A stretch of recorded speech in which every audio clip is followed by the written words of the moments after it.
Welcome to this journey through one of the most disturbing cases recorded in the history of Georgia. Before we begin, I invite you to leave in the comments where you're watching from and the exact time you're hearing this narration. We're interested to know what places and times of day or night these documented stories reach. The year was 1847 when the Caldwell estate stood proudly among the sprawling cotton fields of Wilkes County, Georgia. The plantation house, with its imposing white columns and wraparound porch, was considered the jewel of the region, sitting atop a gentle hill overlooking nearly 800 acres of land. The Caldwell name carried weight in local society circles, not only for their considerable wealth, but for the twin daughters who had become the subject of whispered conversations throughout the county. Elizabeth and Catherine Caldwell, identical in appearance down to the small birthmark above their right eyebrows, had turned 22 that spring, well past the age when most young women of their station would have been married with children of their own.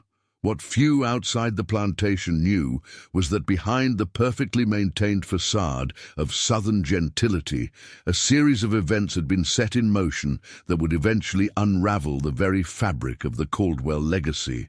According to county records discovered during a courthouse renovation in 1952, the twins' mother had died during their birth, leaving their father, Thomas Caldwell, to raise them alone.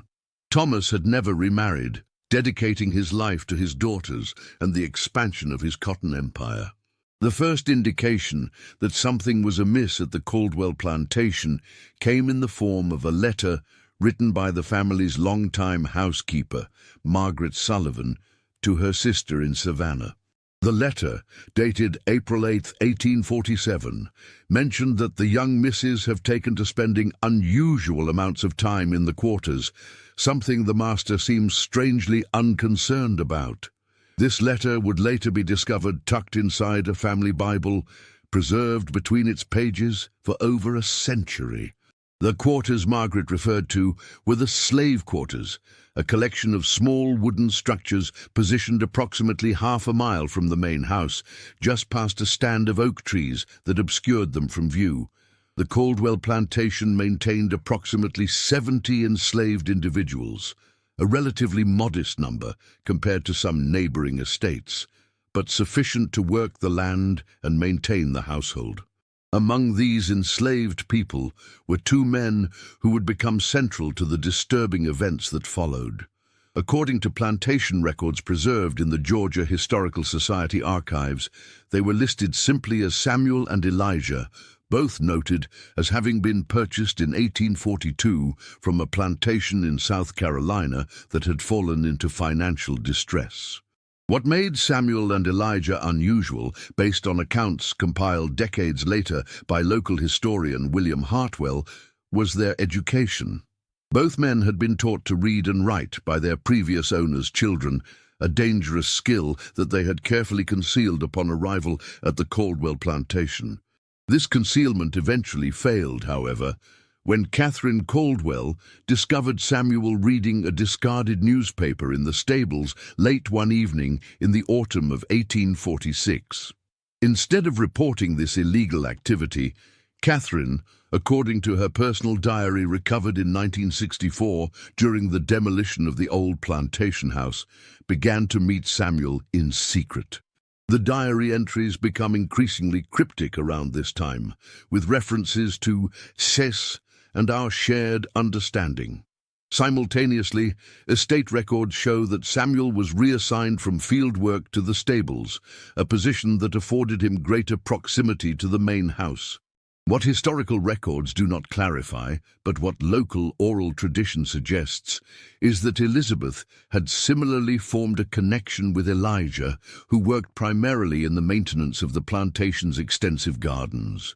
The symmetry of these relationships, twin sisters forming forbidden bonds with two enslaved men, creates an unsettling pattern that would later be described by one local newspaper as a peculiar mirroring of forbidden affections. The winter of 1846 to 1847 was unusually harsh in Georgia, with freezing temperatures that damaged cotton stores and created a sense of isolation as roads became difficult to traverse. It was during these cold, isolated months that the relationships apparently deepened. A letter from Thomas Caldwell to his brother in Charleston, dated January 23, 1847, mentions his concern about a strange melancholy that has overtaken Elizabeth, while Catherine seems almost feverishly animated. I fear the isolation of this winter has affected their temperaments in opposite ways. What Thomas failed to perceive was that his daughters were not suffering from winter melancholy or cabin fever, but were instead engaged in a dangerous game of secrets and forbidden relationships that violated every social code of their time and place. The consequences of discovery would be devastating not only for the enslaved men, who could face torture or execution, but for the Caldwell name itself, which would be irreparably tarnished. The first concrete evidence of the true nature of these relationships emerged in a series of coded messages found pressed between the pages of a volume of poetry belonging to Elizabeth. These notes, written on scraps of paper and dated throughout February 1847, contain what appear to be arrangements for meetings and expressions of devotion. One particularly revealing note reads, "The usual place at midnight. The moon will be new, offering cover." He says C and S will join. 4 hearts beating as 2. This suggestion that the twins were not only aware of each other's forbidden relationships, but were actively coordinating their clandestine meetings adds a layer of conspiracy to the unfolding narrative. Rather than acting independently, the sisters appeared to be operating in concert, their identical appearances perhaps even being used to confuse and misdirect any suspicion. The turning point came on March 15, 1847, when Thomas Caldwell announced at dinner that he had arranged marriages for both his daughters to the sons of prominent plantation owners in neighboring counties. According to the diary of Catherine, this announcement was met with outward composure, though beneath my smile, my heart turned to stone. Elizabeth's reaction is not recorded, but subsequent events suggest she shared her sister's opposition to their father's plans. 3 days after this announcement, in the early hours of March 18th, something happened that would forever change the course of the Caldwell family history. The plantation's overseer, James Whitaker, was awakened by what he described in a later deposition as a commotion unlike any I had heard before. Investigating, he discovered a small fire had been set in one of the storage buildings near the slave quarters. While the fire itself was quickly contained and caused minimal damage, the ensuing confusion revealed a more significant problem. Samuel, Elijah, and the Caldwell twins were nowhere to be found. A search was immediately organized, with neighboring plantations alerted and search parties dispatched along every road and trail leading from the Caldwell property. The initial assumption, recorded in Whitaker's journal, was that the enslaved men had escaped and, in an act of unfathomable boldness, had abducted the Caldwell daughters. A substantial reward was offered for their capture, and the situation quickly escalated into one of the largest manhunts in county history. Thomas Caldwell, according to accounts from those present, became a man possessed, barely eating or sleeping as the search continued. What the search parties did not know, and what would not be discovered until much later, was that the fire had been deliberately set by Elizabeth as a distraction. This detail would emerge in 1868 when a former house servant named Ruth provided testimony to a northern journalist documenting stories of the antebellum South. According to Ruth, Elizabeth had confided in her hours before the fire, instructing her to remain silent about what she knew. The search continued for weeks, expanding into neighboring counties and eventually across state lines. Meanwhile, Thomas Caldwell's health rapidly deteriorated. Plantation records show that by April he had taken to his bed, attended only by his longtime house servant and a physician from Augusta who was called to the plantation twice during this period. Then on May 2nd, 1847, a letter arrived at the Caldwell plantation. The contents of this letter have never been fully disclosed in any public record, but its effect was immediately apparent.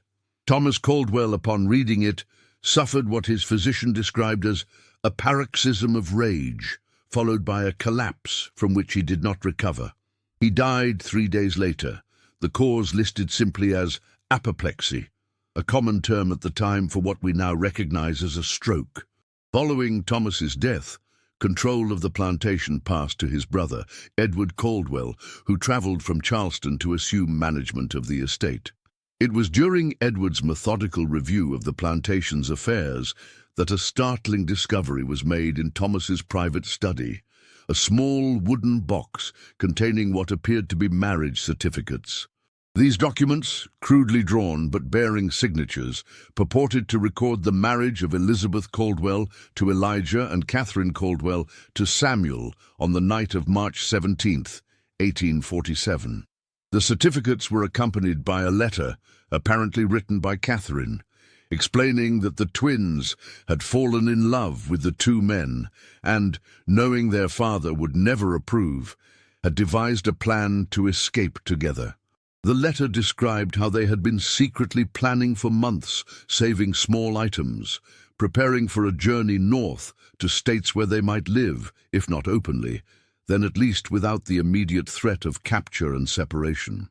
Most disturbing to Edward, however, was the revelation that his nieces had not been abducted, but had gone willingly, choosing to abandon their privileged positions, their family name, and their entire social world for what Catherine described as the only true happiness we have ever known. The letter concluded with a request that their father try to understand and forgive them, though they recognized the unlikelihood of either. Edward Caldwell, after consulting with legal advisors and family connections, made a decision that would shape how the incident would be remembered. He buried the evidence. The certificates and letter were returned to the box and sealed away. Publicly, he maintained the story that his nieces had been abducted, possibly murdered, by escaped slaves. The search continued, now focused on recovering bodies rather than living persons. This official narrative persisted for nearly 2 decades, until a development in 1865 changed everything.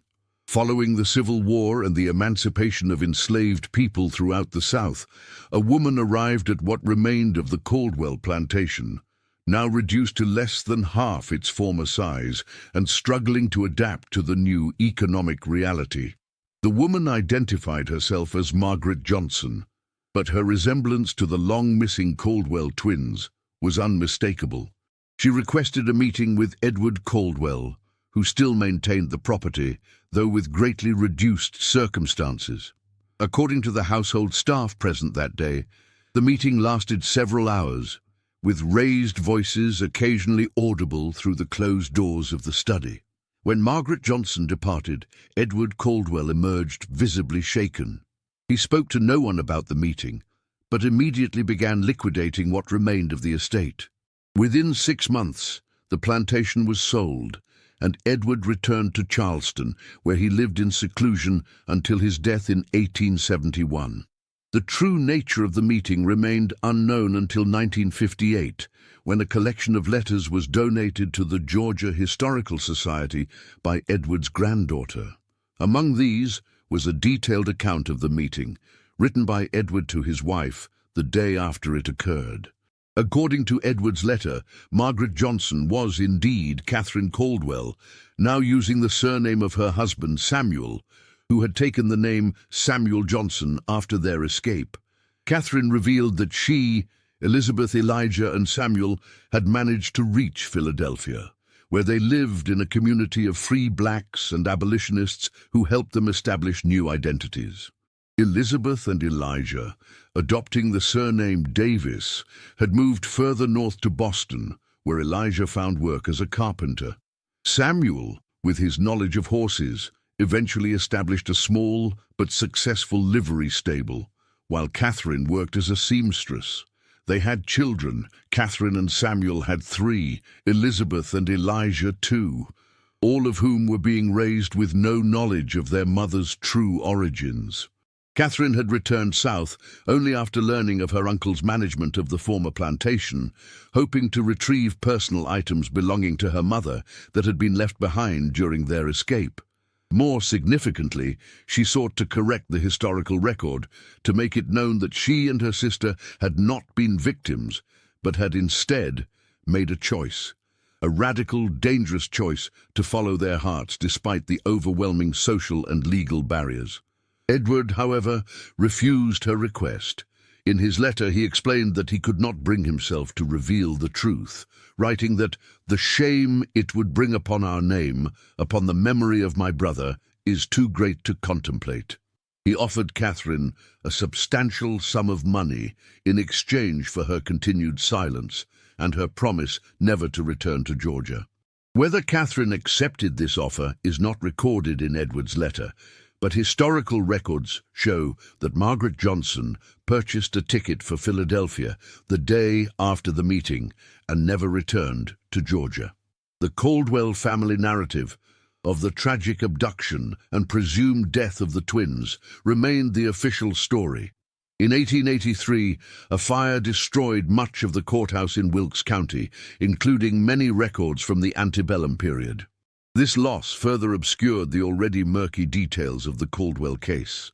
By the turn of the century, the story had transformed into a local legend, with various embellishments and supernatural elements added to what had been, at its core, a very human story of forbidden love and desperate choices. It wasn't until 1964, during the previously mentioned demolition of the original Caldwell plantation house, that Catherine's diary was discovered in a small compartment built into the wall of what had been her bedroom. This diary, covering the period from January 1846 to March 1847, provided the first contemporaneous account of the events from one of the participants. The diary revealed a complex picture of the relationships between the twins and the enslaved men. Catherine wrote of her initial shock at discovering Samuel's literacy, followed by curiosity, then genuine intellectual connection, and eventually love. She described conversations about philosophy, religion, and freedom that transformed her understanding of the world and her place in it. Particularly poignant were her descriptions of the moral crisis she experienced as she came to recognize the fundamental humanity of a man whom society had taught her to view as property. "I have been blind," she wrote on November 12, 1846, "not only to the suffering around me, but to the very nature of what it means to be human. Has opened my eyes, and now I cannot close them again, though the light sometimes pains me." The diary also confirmed the twins' mutual awareness and support of each other's relationships. Catherine described late-night conversations with Elizabeth, their shared fears and hopes, and their gradually evolving plan to escape. The final entry, dated March 16, 1847, reads simply, "Tomorrow, we leave everything we have known for an uncertain future. We may find freedom or death, but either is preferable to living a lie." The discovery of the diary prompted renewed interest in the case among historians specializing in the antebellum South. Research conducted throughout the 1960s uncovered additional pieces of the puzzle, including shipping records showing passage booked for 4 individuals from Savannah to Philadelphia in late March 1847 under the names Johnson and Davis. Census records from Philadelphia in 1850 confirmed the presence of Samuel and Catherine Johnson, listed as mulatto, living in a predominantly black neighborhood with 2 children. Similarly, Boston records showed an Elijah and Elizabeth Davis with 1 child, also identified as mulatto. Perhaps the most remarkable discovery came in 1968, when a descendant of Elizabeth and Elijah Davis contacted researchers after learning of the renewed interest in the case. This descendant, a professor at a New England university, possessed a collection of letters exchanged between the twins throughout the 1850s and 60s.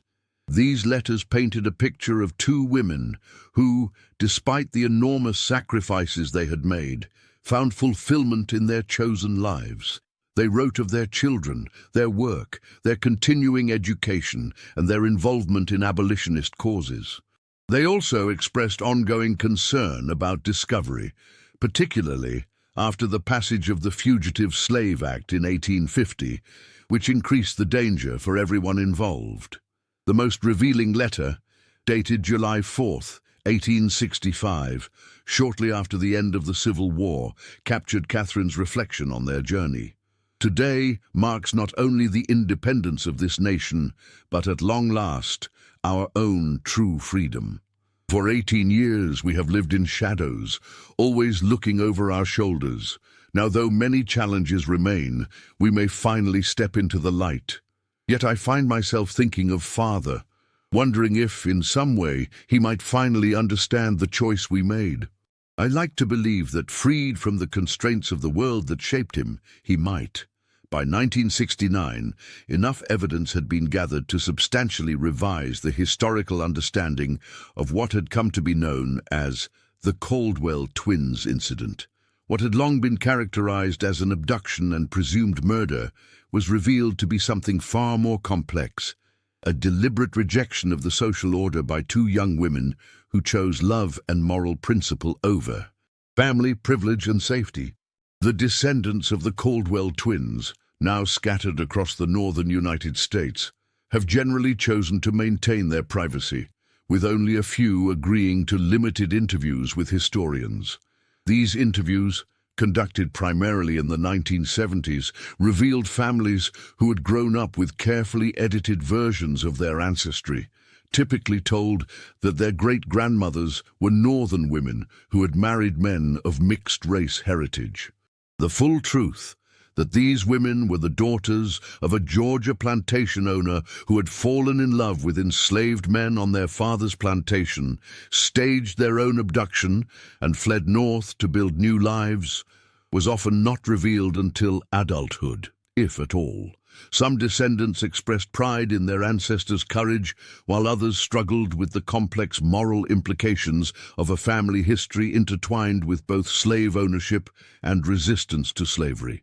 The former Caldwell plantation has since been subdivided and developed, with little remaining to mark the location of the events described.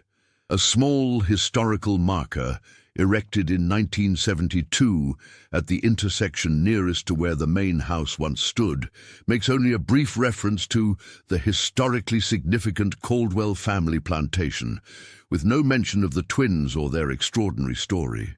Local attitudes toward the story have evolved over time, from initial shock and denial to a more nuanced recognition of its significance as a rare documented case of white Southern women actively rejecting and escaping the slave society in which they were raised. Academic interest in the case has grown, particularly among scholars studying resistance to slavery and interracial relationships in the antebellum period. What remains most compelling about the Caldwell twins' story is how it challenges simplified narratives about the antebellum South. It reveals the potential for individual moral awakening, even among those who benefited most from the existing social order. It demonstrates how personal connections could sometimes transcend the rigid boundaries of race and status, even as it reminds us how exceptional and dangerous such transgressions were. In Catherine's diary, she wrote, "We did not choose to be born into this world of masters and slaves, but we can choose whether to accept it." In making their choice, the Caldwell twins left behind a legacy that continues to resonate, a testament to the possibility that even in the darkest corners of human history, individuals might find the courage to follow their conscience, whatever the cost. Perhaps the most haunting aspect of the story is the silence that followed, how effectively the truth was buried, how completely the narrative was controlled by those who remained behind. It serves as a reminder of how many similar stories may have been lost to history, leaving us to wonder how many other acts of resistance, large and small, have gone unrecorded and unremembered. In the end, what we know of Elizabeth and Catherine Caldwell, of Samuel and Elijah, comes to us only in fragments. Diary pages, letters, official records that tell us when they were born, but not how they lived. Census entries that confirmed their existence, but tell us nothing of their dreams.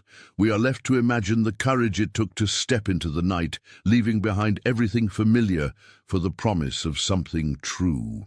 The plantation house where they grew up is gone now. The fields where Samuel and Elijah labored have been transformed by time and development. All that remains is the story itself, preserved not in monuments or markers, but in archives and family memories. A whisper from the past that continues to ask uncomfortable questions of the present. As for the wooden box containing those crude marriage certificates, the physical evidence of that forbidden pact made on a March night in 1847, its whereabouts remain unknown. Some historians believe Edward Caldwell destroyed it before his death, unable to reconcile himself to its implications. Others suggest it may still exist, hidden away in some forgotten collection, waiting to be discovered once again, much like the truth it contains. The search for that truth continues, not just for historians, but for all who seek to understand the complexities of our shared past. In that search, the story of the Caldwell twins stands as a reminder that history is not just a record of laws and wars and great men's deeds, but also of individual hearts and minds, of small acts of courage that sometimes change everything. In 1966, a remarkable document surfaced during an estate sale in Philadelphia. A small, leather-bound journal, water-damaged but largely legible, was discovered inside a false-bottomed drawer of an antique writing desk. The journal belonged to Samuel Johnson, formerly Samuel of the Caldwell plantation, and contained entries spanning from 1848 to 1859. This discovery provided the first written account from one of the enslaved men involved in the escape. Samuel's journal revealed details previously unknown about the escape plan and its execution. He wrote of the meticulous preparation, how over months they had gathered supplies, studied maps, and memorized the routes of the Underground Railroad. Most strikingly, he described their journey north, a harrowing 6-week ordeal of traveling by night, hiding during daylight hours, and relying on a network of sympathetic individuals who risked their own safety to assist them. One entry, dated April 2, 1847, described a particularly tense moment. Today, we nearly encountered disaster. A patrol stopped the wagon transporting us, hidden beneath sacks of grain. Elizabeth, despite her terror, spoke with such conviction to the patrolman, claiming to be traveling to visit relatives in the next county. Her voice never wavered, though I could feel Catherine trembling beside me in our hiding place. When the patrol finally moved on, we dared not breathe for what seemed like hours. Samuel's journal also offered insights into the complex emotions he experienced during and after the escape. He wrote of guilt over leaving behind family members still enslaved on the Caldwell plantation, of the disorientation of newfound freedom, and of the constant vigilance required to maintain their precarious safety in Philadelphia. Particularly poignant were his reflections on his relationship with Catherine. In one entry from 1852, he wrote, "C sometimes speaks of what she gave up to be with me. I remind her that I know precisely what she sacrificed, perhaps better than she does herself. There are days when I see her watching women in fine dresses from our window, and I wonder if she regrets her choice. Then she turns to me, and I see in her eyes the same resolve that led her to choose this life, this freedom, this love, imperfect as it may be." The journal also revealed that communication between the twins and their former home was not entirely severed after their departure. Samuel described Catherine's correspondence with Margaret Sullivan, the former housekeeper who had noted the twins' unusual behavior in her letter to her sister. Margaret, who had moved to Richmond following Thomas Caldwell's death, apparently served as a discreet source of information about events in Georgia and the aftermath of the twins' disappearance. Through these letters, Catherine learned of her father's death and her uncle's assumption of control over the plantation. It was this information that eventually prompted her fateful return visit to Georgia in 1865, a decision that Samuel described as foolhardy but necessary for her peace of mind. His entry following her return from this journey suggests the meeting with Edward Caldwell did not provide the closure Catherine had sought. She returned more troubled than when she left, carrying the weight of her father's final days.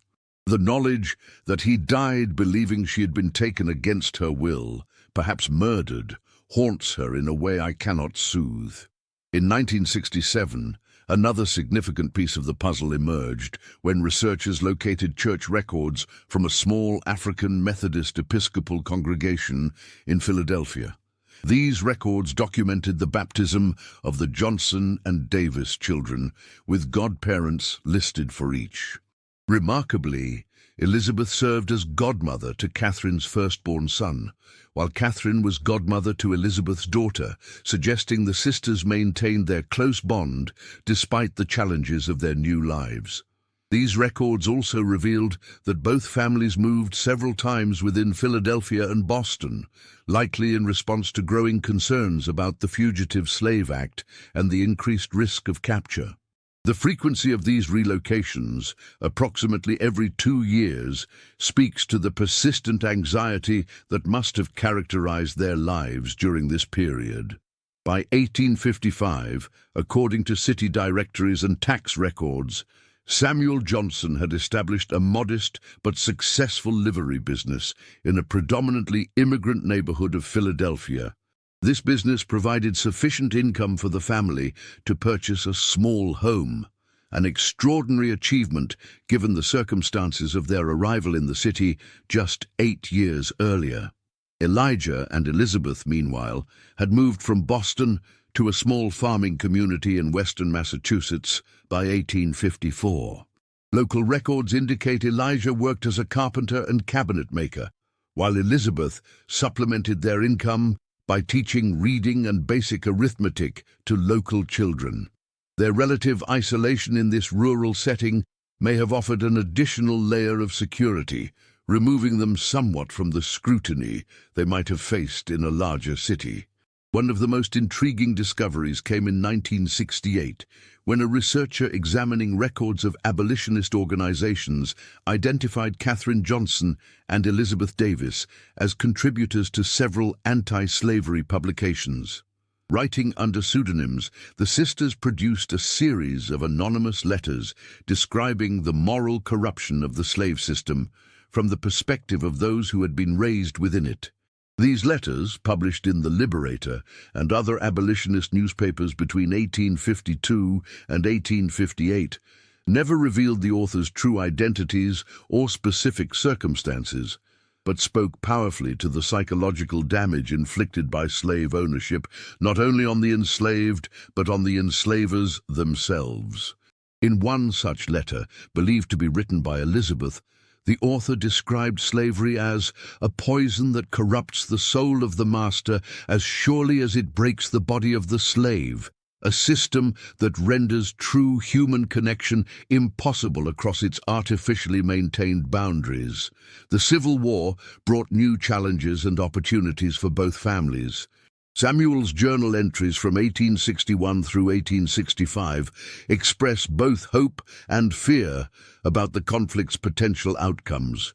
He wrote of sending financial contributions to support Union efforts, of attending meetings where news from the battlefront was shared, and of the community's collective anxiety about what a Confederate victory might mean for free blacks in the North. A particularly moving entry from January 1863, following the Emancipation Proclamation, reads, "Today marks the beginning of what we have dreamed of for so long." Though the proclamation's practical effects may be limited, its moral significance cannot be overstated. For the first time, this nation has officially declared what we have always known to be true, that no man has the right to own another. And I celebrated quietly, unable to fully express in words what this day means to us, who have lived both sides of this terrible divide. The post-war period brought relative security, as the legal abolition of slavery removed the most immediate threat facing the families. However, census records and other documents from this period suggest they continued to live somewhat guarded lives, never fully revealing their backgrounds even as the immediate danger of re-enslavement receded. In 1873, tragedy struck the Johnson family when Samuel died unexpectedly of pneumonia at approximately 50 years of age. His death certificate, located in Philadelphia City Records, lists his occupation as business owner and his race as colored, with no indication of his extraordinary life journey. Catherine never remarried.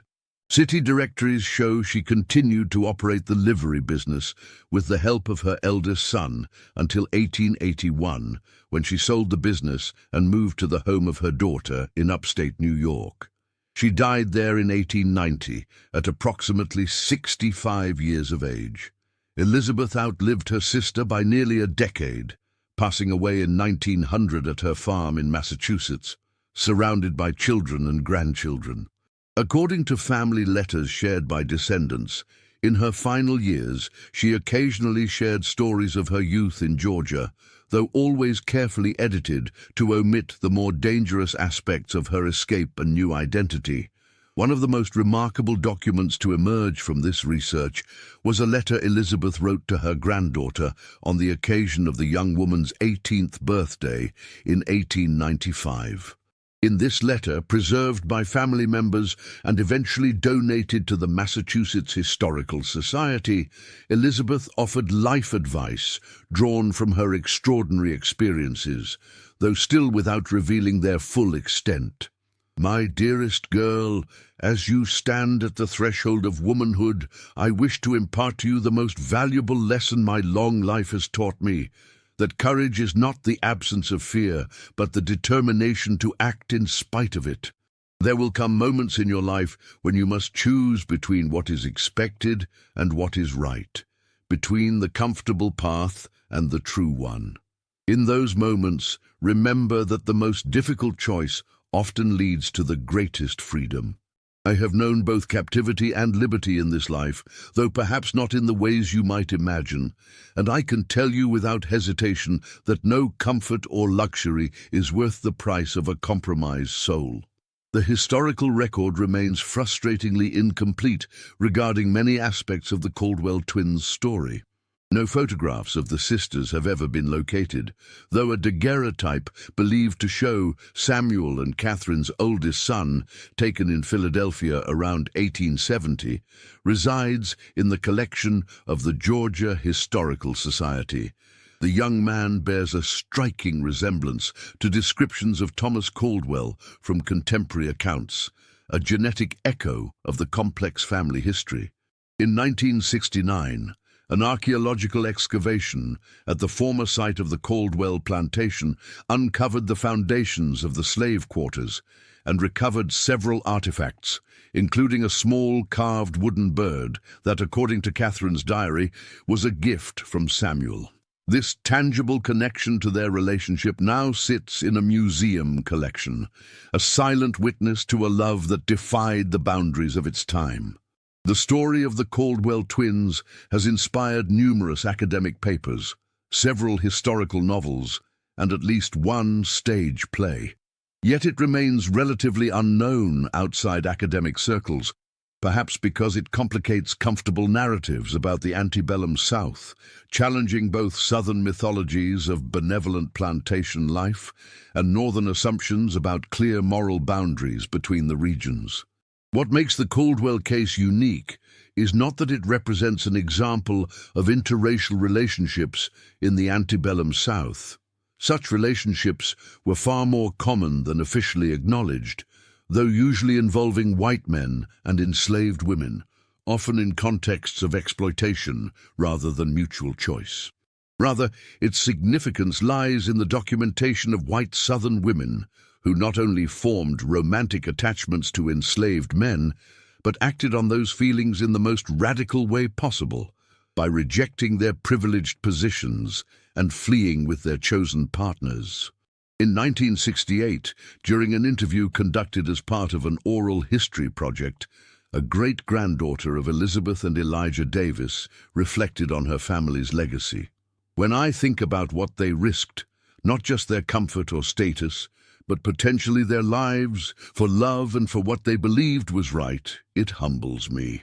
They had the courage to look at the world they were born into and say, no, this is wrong, and I will not be part of it, even when that decision cost them nearly everything. That's a kind of moral courage that's rare in any era." The Caldwell twins' story exists now in that liminal space between documented history and legend.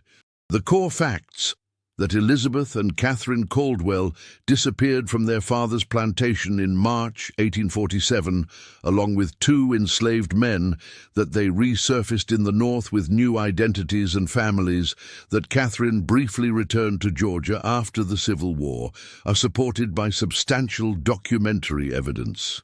Yet many details remain elusive, existing only in fragments of diaries, in letters with missing pages, in fading memories passed down through generations. Like so many stories of resistance to slavery, particularly those involving women, the full truth has been obscured by time, by deliberate concealment, and by a historical record that often failed to preserve the experiences of those who defied convention. In 2002, a final significant discovery added another layer to the story.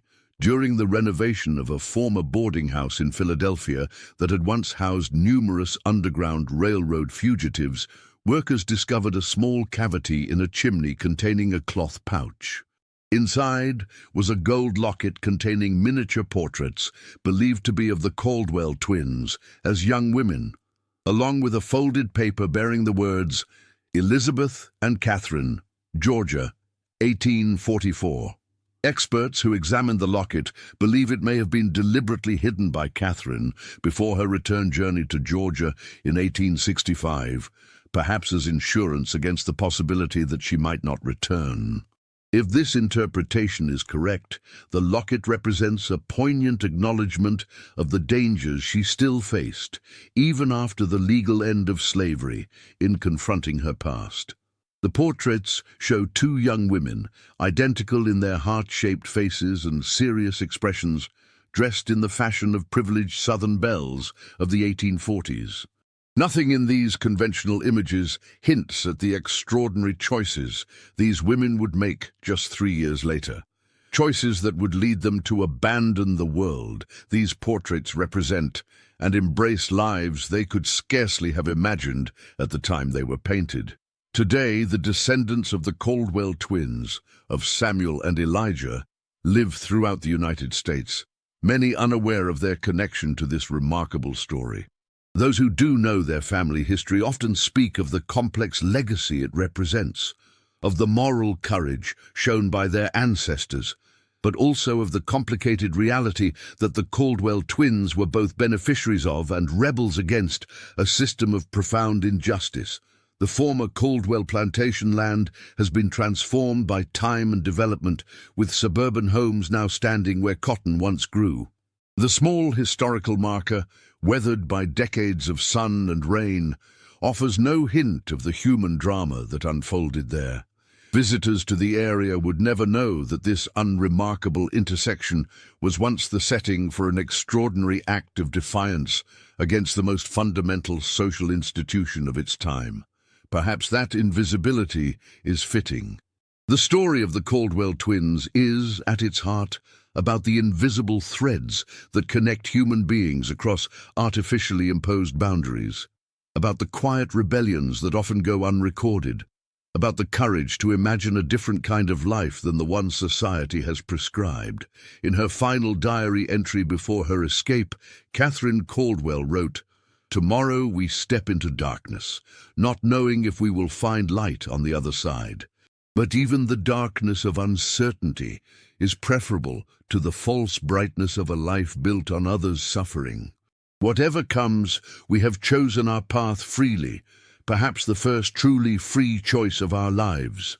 That choice made on a March night in 1847 by two privileged young women and two enslaved men, continues to echo through time, a testament to the power of individual conscience in the face of overwhelming social pressure, and to the human capacity for moral awakening even in the most unlikely circumstances. The sound of that echo grows fainter with each passing year, as those who remember the story firsthand pass away, as documents yellow and crumble, as the physical traces of the Caldwell plantation dissolve into the Georgia soil. Yet it persists, a whisper from the past that still has the power to disturb and inspire, challenging us to examine our own lives, our own moral compromises, our own courage or lack thereof in the face of injustice.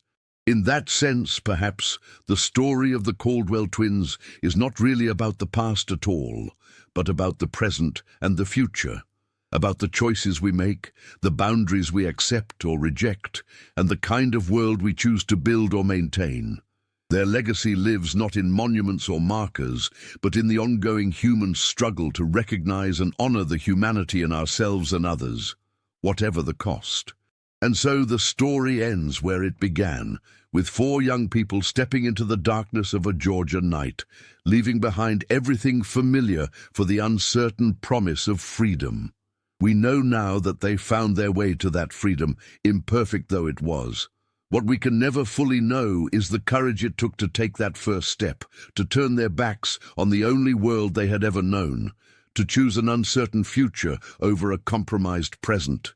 In that moment of choice lies the heart of their story, a moment that continues to resonate across time, inviting us to consider what we might be willing to risk for love, for justice, for the chance to live according to our deepest values rather than the expectations of others. It is a question without a simple answer, but one worth asking again and again as we make our own ways through the darkness, seeking light.